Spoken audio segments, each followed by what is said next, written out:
Bueno, en esta ocasión les vamos a hablar sobre qué es un tren de levitación magnética, para qué sirve, en dónde está, sus estructuras, sus cálculos, sus fórmulas, en qué interviene la física. Mírenlo ustedes. Los integrantes son Brian, Lenin y Fernando. Principio de levitación magnética. Todos los sistemas ferromagnéticos que utilicen levitación magnética deben contar por lo menos con dos elementos. Y el primero es un sistema eléctrico constituido por una fuente variable de voltaje y una bobina. El segundo es un sistema electromecánico que utiliza la energía eléctrica almacenada en la bobina en forma de campo magnético para compensar la energía mecánica. Se toma como referencia una fórmula muy conocida como la es de fuerza es igual a masa por aceleración.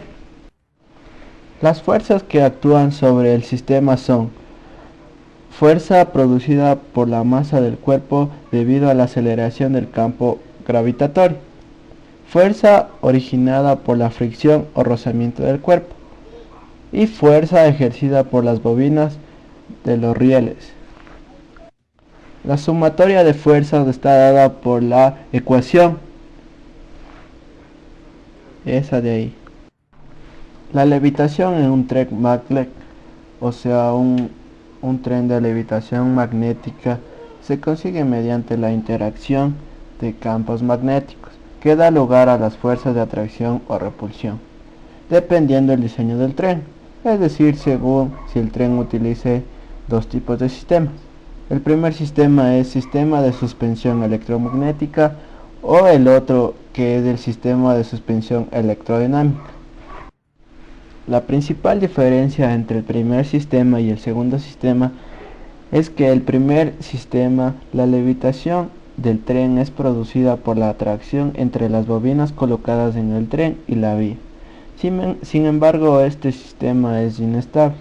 No es muy recomendado porque la distancia entre los electroimanes y el carril guía debe estar controlada y ajustada por un ordenador o una computadora para que el tren evite golpearse con la guía del carril. Otra de las limitaciones de este diseño es la enorme precisión que tiene, porque en su construcción todavía carece de producción que sea tan precisa como para que se la pueda hacer. Y el segundo se consigue la levitación gracias a la fuerza de repulsión entre estas, es decir, polo positivo con polo positivo.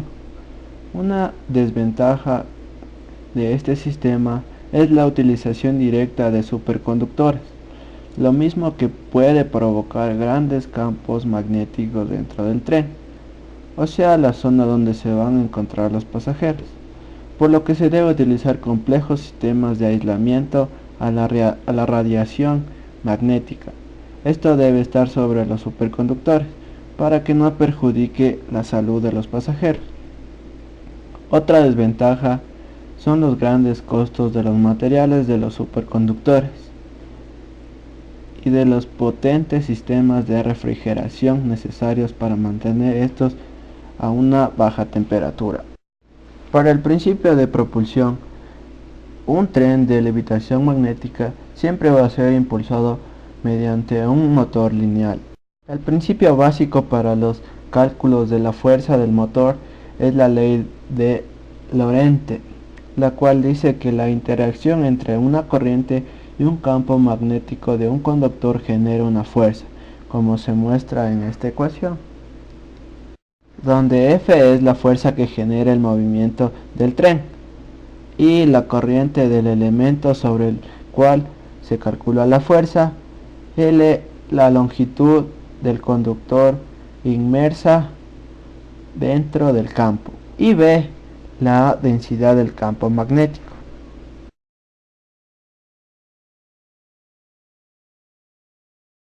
Trenes de levitación magnética. Los trenes de levitación magnética en la actualidad hay muy pocos. Uno de ellos es el que hay en Japón. El único que ha alcanzado los 581 kilómetros por hora. Estos trenes en la actualidad y en un futuro van a ser muy buenos para la actualidad, ya que nos ayudan a trasladarnos de un lugar a otro en menos tiempo, ya que si nos vamos en carro, estos nos demorarán un 80 o un 70% más de tiempo, ya que hay mucho tráfico y cosas por el estilo. También en la actualidad, como ya conocemos, hay los trenes que tienen las rieles y por encima de las rieles van las ruedas, y estos trenes no tienden a tener mucha velocidad, ya que puede ocasionar muchos accidentes por la inestabilidad. También existe el rozamiento entre las rieles y las ruedas del tren, y en cambio la levitación magnética, los trenes no tienen fuerza de rozamiento, solamente hay una distancia moderada entre la riel del tren y el tren. También carece de motor, utiliza electroimanes a lo largo de la riel y el tren, y estas están ubicadas en las partes laterales de la riel y en la parte superior del tren. También se encuentran ubicadas en las partes laterales del tren y en la parte inferior del tren. Bueno, la levitación magnética del tren va a utilizar lo que es una ley principal, la ley de atracción y repulsión. Eso quiere decir que vamos a trabajar, para que sea repulsión, trabajar con la misma tipo de polaridad, y para que sea atracción, trabajar con diferentes tipos de polaridades. Las redes del tren tienen dos tipos de electroimanes, que lo vamos a llamar A y B, y el tren va a tener un tipo de electroimán. En este caso, el electroimán A va a ser el que repele al electroimán del tren, y el electroimán B va a ser el que atrae al electroimán del tren. Así podemos producir el impulso hacia adelante del tren.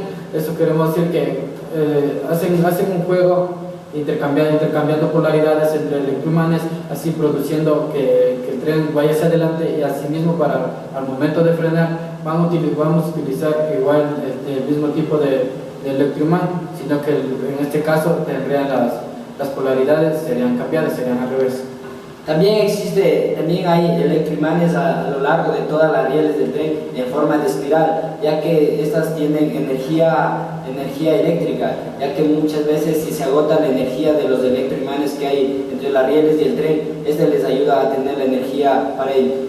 Para poder realizar la levitación utilizamos imán con tipo de polaridad iguales, ya que si utilizamos con la polaridad diferente, estos tendrían a unirse y no nos funcionaría el tren de levitación magnética.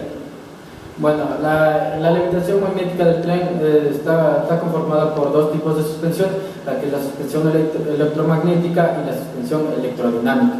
La suspensión electromagnética. La levitación se da gracias a la fuerza de repulsión entre los electroimanes. Se necesita refrigerante para poder enfriarle para los electroimanes, ya que muchas veces se sobrecalientan. Y también tienen ruedas para dirigirse a unas distancias muy cortas, con una velocidad muy baja. Bueno, la suspensión electrodinámica permite que el tren siempre se encuentre en levitación. Esta es producida por las bobinas del tren y las vías del tren por donde nos movemos. Siempre estará en levitación a una cierta distancia, ya que los electroimanes siempre van a tener una cierta altura entre las polaridades. También es menor estable que la suspensión electromagnética, ya que pierde estabilidad y debe ser siempre controlada por un operador. Bueno, aquí como podemos ver, tenemos un claro ejemplo de cómo funcionan los imanes. Aquí como podemos ver, estamos utilizando la misma tipo de polaridad, la que permite la ley de la repulsión, que permite que no se peguen los imanes. Como lo podemos ver, siempre vamos a tener el vacío, el mismo que tiene el tren de levitación magnética, permitiendo que no se pegue y no tenga movimiento. En cambio, si cambiamos el tipo de polaridad, vamos a poder ver como el electroimán, los imanes se van a pegar, produciendo lo que es la ley de la atracción, En este caso sería que no nos puede dar movimiento porque se encuentra pegado los electroimanes.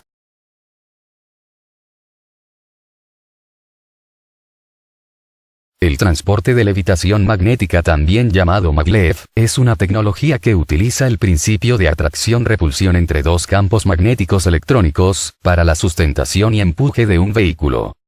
Este tipo de tecnología en medios de transporte, se encuentra aplicada principalmente al ferrocarril. En los trenes maglev, a diferencia de los convencionales, el motor no va en el tren, sino en las vías. Debajo del tren se despliega un motor lineal, que hace que un flujo magnético vaya hacia adelante. Este flujo, empuja al tren. Lo levanta unos milímetros, y luego lo hace avanzar. Para frenar, utiliza los mismos electroimanes que le dan impulso. Y también puede ser asistido por medio de frenos aerodinámicos, tipo flaps. Algunas ventajas de los trenes maglev son: menos peso, y menor ruido, ya que el motor no va en el tren, ni hay ruedas que rocen con el suelo. Al no haber rozamiento, el consumo de energía es menor. Como los motores están en las vías, pueden hacerse más o menos potentes, de acuerdo con las pendientes que tengan que transitar. Al tener menos peso, su inercia es menor. Por ello arranca y para en mucho menos tiempo que un tren convencional de alta velocidad. Cuando uno sube en un tren que va a esas enormes velocidades, siempre piensa en qué pasará si descarrila. En el maglev, el descarrilamiento es casi imposible, debido a la forma en la que están dispuestos los electroimanes y los motores lineales. Los rieles convencionales, no pueden ser adaptados para ser utilizados por estos trenes. Necesitan de líneas especiales. La desventaja de los trenes maglev, es el alto costo de estas líneas, motivo que ha limitado su uso comercial. Este alto costo, se encuentra principalmente en la infraestructura necesaria para las vías, y el sistema eléctrico, sumado al alto consumo energético. Debido al costo de generación de fuerza magnética necesaria, esta tecnología no es aplicable actualmente al transporte de carga, lo cual limita enormemente las posibilidades de este sistema. La tecnología de levitación magnética tiene el potencial de superar los 6.400 km por hora, si viaja en un túnel al vacío, ya que la mayoría de la energía se emplea para superar la resistencia del aire. La mayor velocidad registrada de un tren maglev fue de 581 km por hora, logrado en Japón en 2003. La velocidad máxima registrada de un maglev en operación comercial fue la obtenida por el tren alemán Transrapid, instalado en Shanghái, China, que transporta pasajeros a lo largo de 30 kilómetros, en tan solo 7 minutos y 20 segundos, consiguiendo normalmente una velocidad máxima de 430 kilómetros por hora. Somos explainers. Explicamos todo.